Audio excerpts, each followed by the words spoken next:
ആരാണ് ഈ fake information ഞങ്ങൾക്ക് തന്ന് സാറിന്റെ വിലപ്പെട്ട സമയം പാഴാക്കി ഞങ്ങളെ കൊണ്ട് വിഡ്ഢിവേഷം കെട്ടിച്ചതെന്ന് ഉടനെ തന്നെ കണ്ടുപിടിച്ച് അവനെ സാറിന്റെ മുന്നിൽ കൊണ്ടുവന്ന് ഞാൻ ഇട്ടുതരും.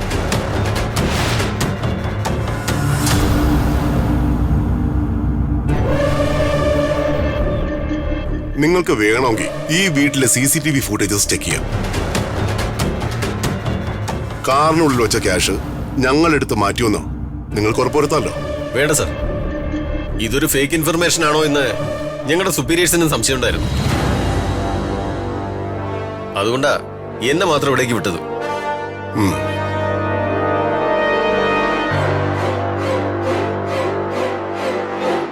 നിങ്ങളുടെ ഫോർമാലിറ്റീസ് കഴിഞ്ഞെങ്കിൽ ഒന്ന് പോയാൽ കൊള്ളായിരുന്നു. വർമ്മ സാറിന് പോയിട്ട് 1-2 മീറ്റിംഗ് ഉള്ളതാ സർ. ഓ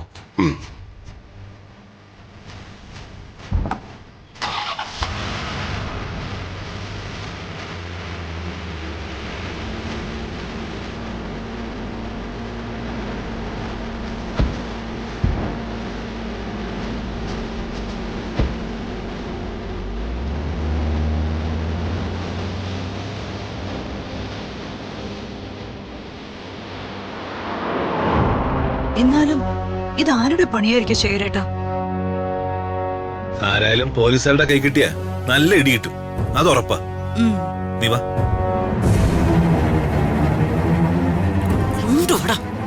എന്താടാ ഇത്? നീ എന്റെ കയ്യിൽ നിന്ന് മേടിച്ച് 25 ലക്ഷം ഈ കാർ തന്നെയല്ലേ കൊണ്ടുവച്ചത്? അതെ അമ്മേ. എന്നിട്ടിപ്പോ കാശ് എവിടെ? അതാ അമ്മേ എനിക്ക് മനസ്സിലാവാത്ത. എടാ രൂപയെ 1-2 അല്ല, 25 ലക്ഷമാ. 25 ലക്ഷം ഇങ്ങനെ കൊണ്ട് തൊലയ്ക്കാനായിരുന്നെങ്കിൽ ഞാൻ നിനക്ക് വല്ല കള്ളനോട്ട് ഒപ്പിച്ച് തരുമായിരുന്നില്ലേ? ആ ബുദ്ധി എനിക്കപ്പോ തോന്നിയില്ല അമ്മേ. എടാ എന്തെങ്കിലും ചെയ്യുന്നതിന് മുൻപ് എന്നോടൊന്ന് ആലോചിക്കണമെന്ന് ഞാൻ നിന്നോട് 100 വട്ടം പറഞ്ഞിട്ടില്ലേ? ഒരു അബദ്ധം പറ്റി, ഞാൻ എന്ത് ചെയ്യാനമ്മേ? അവന്റെ ഒരു അബദ്ധം. ദൈവമേ, എന്റെ 25 ലക്ഷം. ഓ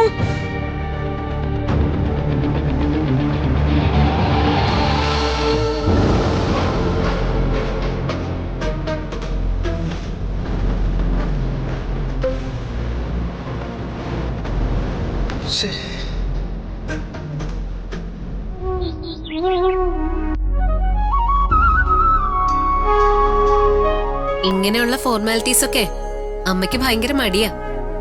പിന്നെ ഋതിക ആയതുകൊണ്ട് അമ്മയ്ക്ക് വലിയ സന്തോഷമായിരിക്കും. കുക്കിംഗ് എന്നെ പഠിപ്പിക്കാൻ ചെറിയമ്മ കുറെ ട്രൈ ചെയ്തിട്ടുണ്ട്. പക്ഷെ ഞാൻ അന്നൊന്നും വലിയ താല്പര്യം കാണിച്ചിട്ടില്ല. പിന്നീടല്ലേ എനിക്ക് മനസ്സിലായത് ഈ പാചകത്തിനൊക്കെ ജീവിതത്തിൽ ഇത്രയും വലിയ സ്ഥാനമുണ്ടെന്ന്. എനിക്കും ശ്രീക്കും ചെറുപ്പം മുതലേ കുക്കിങ്ങിൽ വലിയ താല്പര്യമായിരുന്നു. പക്ഷേ അച്ഛനും രാജുവിനും ഞങ്ങൾ ഉണ്ടാക്കുന്നതിനേക്കാൾ കൂടുതൽ ഇഷ്ടം അമ്മ ഉണ്ടാക്കുന്ന ഭക്ഷണം ആയതുകൊണ്ടേ ഞങ്ങൾ ആ പരിപാടി നിർത്തി. അത്യാവശ്യം അമ്മ എന്തെങ്കിലും സഹായിക്കാനല്ലാതെ ഞങ്ങൾ പിന്നെ അടുക്കളയുടെ ഭാഗത്തേക്കേ കയറാറില്ല. ഞങ്ങളുണ്ടാക്കുന്ന കറികൾക്കൊന്നും അമ്മ നല്ല അഭിപ്രായമൊന്നും തന്നിട്ടില്ല കേട്ടോ. ശരിക്കും പറഞ്ഞ ആദ്യമായിട്ട് അമ്മ വേറൊരാൾ ഉണ്ടാക്കിയതിന് രുചിയുണ്ടെന്ന് പറയുന്നതേ ഋതിക ഉണ്ടാക്കിയ വിഭവങ്ങൾക്കാ. സത്യം പറയാലോ, ഋതിക ഉണ്ടാക്കുന്ന കറികൾക്കൊക്കെ ഒരു പ്രത്യേക രുചിയാണ് കേട്ടോ. അയ്യോ, എനിക്കങ്ങനെയൊന്നും തോന്നിയിട്ടില്ല കേട്ടോ. നിങ്ങളിങ്ങനെയൊക്കെ പറയുമ്പോ എനിക്ക് ശരിക്കും അത്ഭുതമായിട്ടാ തോന്നുന്നത്. അത്ഭുതപ്പെടാനൊന്നും ഒന്നുമില്ല. ഋതികയ്ക്ക് തന്നെയായിരിക്കും കോമ്പറ്റീഷനില് 1 സമ്മാനം. ആ, ഒരുക്കങ്ങളൊക്കെ കഴിഞ്ഞില്ലേ? ഞാൻ ലേറ്റ് ആയില്ലോ. അച്ഛൻ വന്നത് കറക്റ്റ് സമയത്താ. അല്ല, രാധ എവിടെയാ? അമ്മ കുളിച്ചിട്ട് ഇറങ്ങിയതേ ഉള്ളൂ, ഇപ്പൊ വരും. രാഹുകാലം കഴിയാറായില്ലേ? രാധമ്മേ, രാധ. വരുന്നു. അങ്ങോട്ട് വാ. നല്ല സമയത്ത് തന്നെ എല്ലാം കൃത്യമായിട്ട് തുടങ്ങണ്ടേ? അതിനെന്താ, തുടങ്ങാലോ. ഋതിക മാഡം ഐശ്വര്യമായിട്ട് വിളക്കാൻ കത്തിക്കും.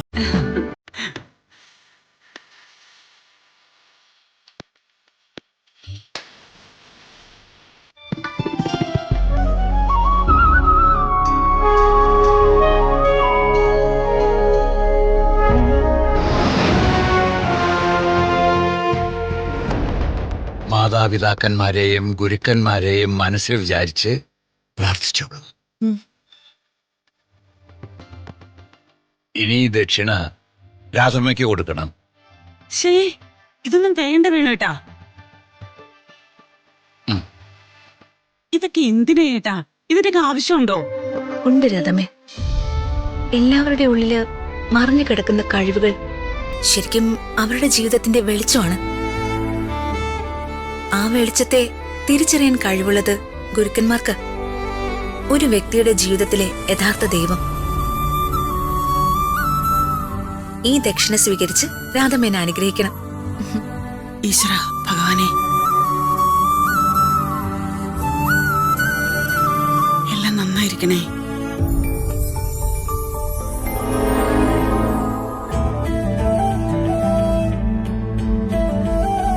മോള് മനസ്സിൽ ആഗ്രഹിക്കുന്ന എല്ലാ കാര്യങ്ങളും ദൈവം നടത്തിത്തരും. രാധമ്മയുടെ പ്രാർത്ഥനയും അനുഗ്രഹവും എന്നും മോൾക്കുണ്ടാവും. ദൈവമേ, എല്ലാം ഭംഗിയാക്കി തരണേ.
സൂപ്പർ.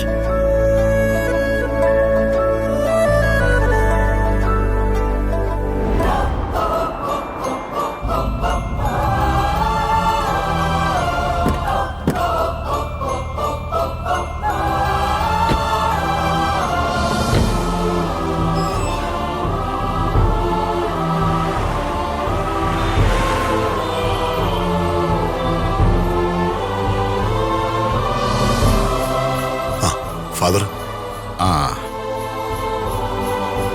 മിസ്റ്റർ വർമ്മയെ കണ്ടിട്ട് കുറച്ച് ദിവസങ്ങളായല്ലോ എന്ന് ഇന്ന് ഞാൻ മനസ്സിൽ വിചാരിച്ചതേയുള്ളൂ. എന്താണ് മുന്നറിയിപ്പൊന്നുമില്ലാതെ ഒരു വരവ്? ഫാദറിനെ വന്ന് കാണാൻ എനിക്ക് അങ്ങനെ ഒരു മുന്നറിയിപ്പിന്റെ ആവശ്യമുണ്ടോ? വരുന്നതിന് മുമ്പ് ഫാദർ തിരക്കിലാണോ എന്ന് നേരിട്ട് വിളിച്ച് അന്വേഷിക്കും. ഇന്ന് ഫാദർ ഇവിടെ ഉണ്ടെന്നറിഞ്ഞതുകൊണ്ട് വിളിച്ചില്ലെന്നേ ഉള്ളൂ. വരൂ, നമുക്ക് പള്ളിമേടയിലിരിക്കാം. ക്ഷമിക്കണം ഫാദർ, അതുപോലെ ഇരുന്ന് വിശദമായി സംസാരിക്കാനുള്ള സമയമൊന്നുമില്ല. അത് താൻ വിളിച്ചു പറയാതെ വന്നപ്പോഴേ ഞാൻ ഊഹിച്ചു. ആ രാജു, തന്റെ വിഷമങ്ങളൊക്കെ ഞാൻ അറിഞ്ഞു. ഋതികമോള് സുഖമായിരിക്കുന്നു? ആ, സുഖമായിട്ടിരിക്കുന്നു ഫാദർ. മിസ്റ്റർ വർമ്മയെ, അതായത് ഋതികമോളുടെ അച്ഛനെ മുന്നിൽ നിർത്തിക്കൊണ്ട് ഞാൻ പറയുകയാണ്, പരസ്പരം പ്രണയിച്ച് നടക്കുമ്പോൾ ഉള്ളതുപോലെയല്ല ഒരുമിച്ച് ഒരു കുടുംബജീവിതം തുടങ്ങുമ്പോൾ. കുടുംബജീവിതം എന്ന് പറഞ്ഞാൽ പരസ്പര സ്നേഹത്തിന്റെയും വിശ്വാസത്തിന്റെയും സഹനത്തിന്റെയും ഒരു യാത്രയാണ്. ഒരേ മനസ്സോടെ ഭാര്യ ഭർത്താക്കന്മാർ മുന്നോട്ട് യാത്ര ചെയ്താലേ കുടുംബജീവിതം വിജയകരമാകൂ. മനസ്സിലായോ? മനസ്സിലായി ഫാദർ. ഒരു ദിവസം ഋതികമോളെയും കൂട്ടി രാജു ഇവിടേക്ക് വരണം, കേട്ടോ? ശരി ഫാദർ. വർമ്മേ, പറയടോ, എന്താ തന്റെ പെട്ടെന്നുള്ള വിസിറ്റിങ്ങിന്റെ കാരണം? അത് രാജു, ഫാദർ ഇത് സ്വീകരിക്കണം. എന്താ ഇത്? ഇതില് 25 ലക്ഷം രൂപയുണ്ട്. നമ്മുടെ ഇടവകയില് പള്ളി വകയായി നടത്തുന്ന അനാഥാലയത്തിനും വൃദ്ധസദനത്തിനുമുള്ള ചെലവുകൾക്ക് വേണ്ടി വർമ്മ സാറിന്റെ വക ചെറിയൊരു തുക. ഇത് എന്റെ വകയായിട്ട് കൂട്ടണ്ട. ഈ പണം എന്റെ അല്ലല്ലോ രാജു. പിന്നെ ഈ പണം ഇതാരെങ്കിലും സംഭാവന ചെയ്തതാണോ? ആണെങ്കിൽ പറയണം. എല്ലാത്തിനും കണക്കും കാര്യങ്ങളും ഉള്ളതാണെന്ന് വർമ്മയ്ക്ക് അറിയാവുന്നതല്ലേ? വരുന്ന ഇലക്ഷന് മുമ്പായി വോട്ടർമാരുടെ മനസ്സിൽ എന്നെക്കുറിച്ച് മോശം അഭിപ്രായം വരുത്താൻ ശത്രുക്കളാരോ എനിക്കെതിരെ ഉപയോഗിച്ച ക്യാഷാണിത്. മനസ്സിലായില്ല.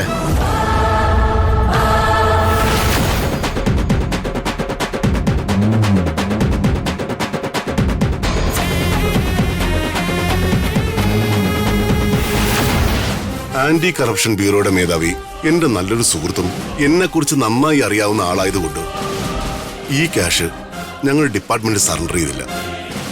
ഈ ക്യാഷ് പുണ്യപ്രവർത്തിക്ക് ഉപകരിക്കട്ടെ എന്ന് ഞങ്ങൾ തീരുമാനിച്ചു.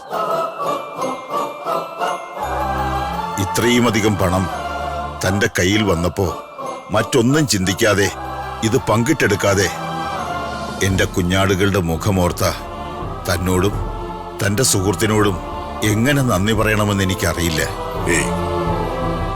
ഇതൊരു വലിയ തുകയാണ്. ഈ തുക കൊണ്ട് ഒരുപാട് മനസ്സുകൾ സന്തോഷിക്കുമെന്ന് ഞാൻ തനിക്ക് ഉറപ്പു തരുന്നു. അതെനിക്കറിയാം ഫാദർ. പരസ്പരം ഇഷ്ടപ്പെട്ട് വിവാഹം കഴിച്ച രാജുവിന്റെയും ഋതികയുടെയും പേരിൽ ഞാൻ ഈ പണം സംഭാവനയായി എഴുതിക്കൊള്ളാം. അങ്ങനെ ആവട്ടെ ഫാദർ. അൾത്താരയിൽ വന്ന് ആശീർവാദവും സ്വീകരിച്ചിട്ടാവാം മടക്കയാത്ര. ശരി ഫാദർ. വരൂ.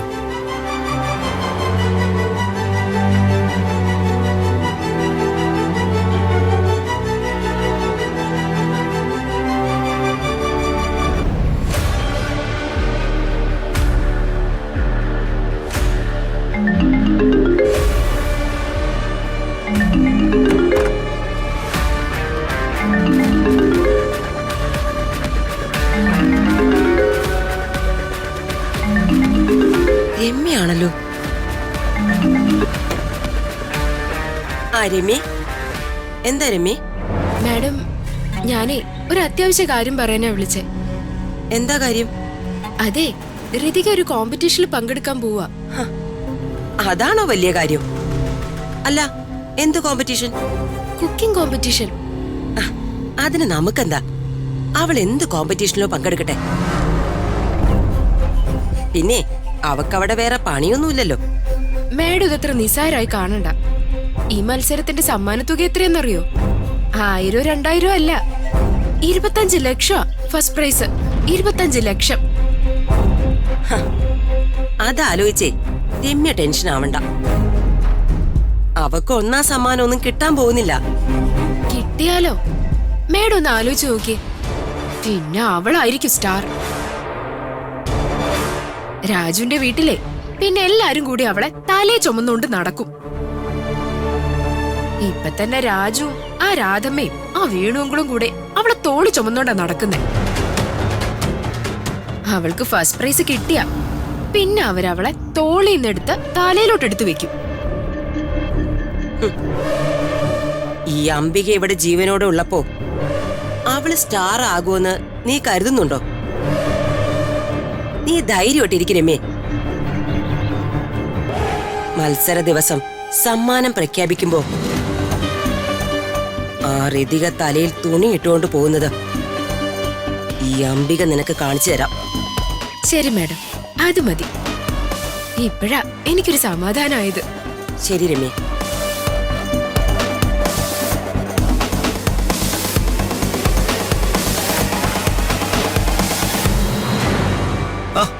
എന്താ അമ്മയുടെ മുഖത്തൊരു തിളക്കം?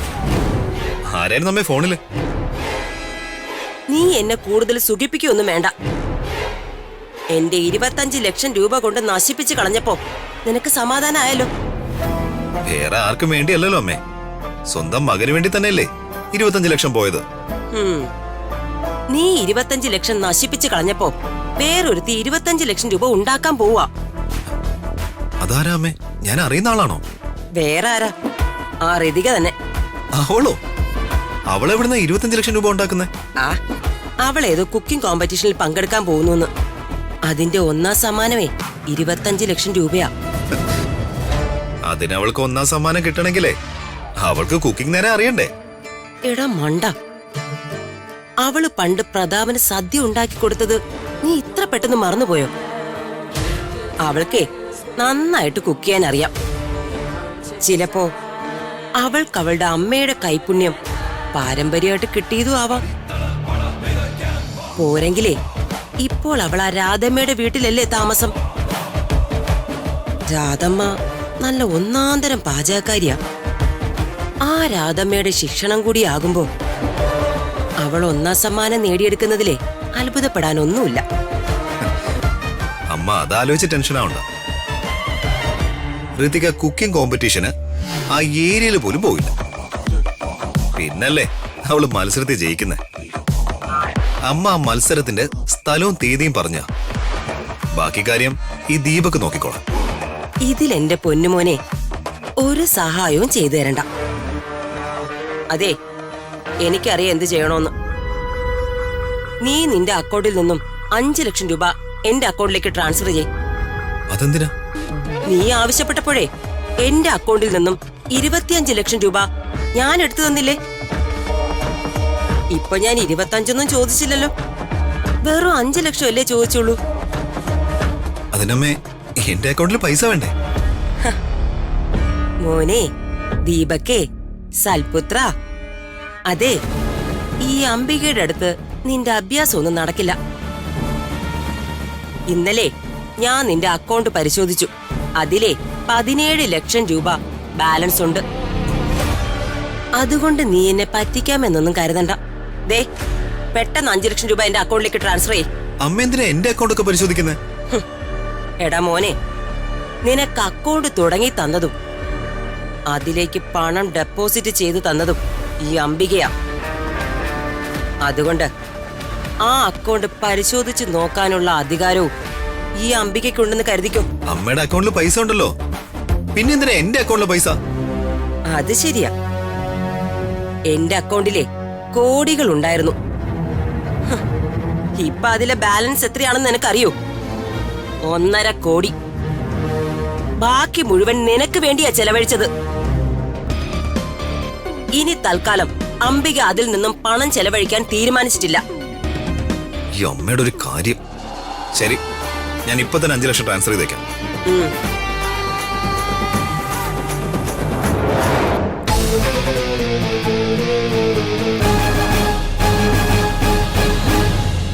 അതേന്നേ, വളരെ പ്രശസ്തരായ ആളുകളെ തന്നെയാ ഗസ്റ്റുകളായിട്ടും ജഡ്ജസ് ആയിട്ടും ഒക്കെ വിളിച്ചിരിക്കുന്നത്. എന്തായാലും സമയമുണ്ടെങ്കിൽ നീ ഒന്ന് ഇറങ്ങ്. ശരി, ഓക്കെ.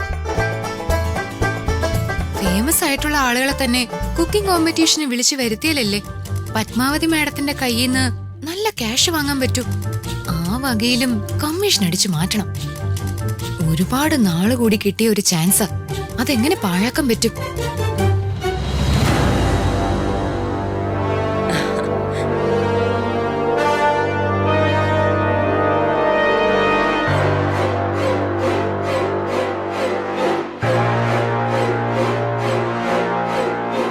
ക്വീൻസ് ക്ലബിന്റെ സെക്രട്ടറി തേജസ്വിനി അല്ലേ?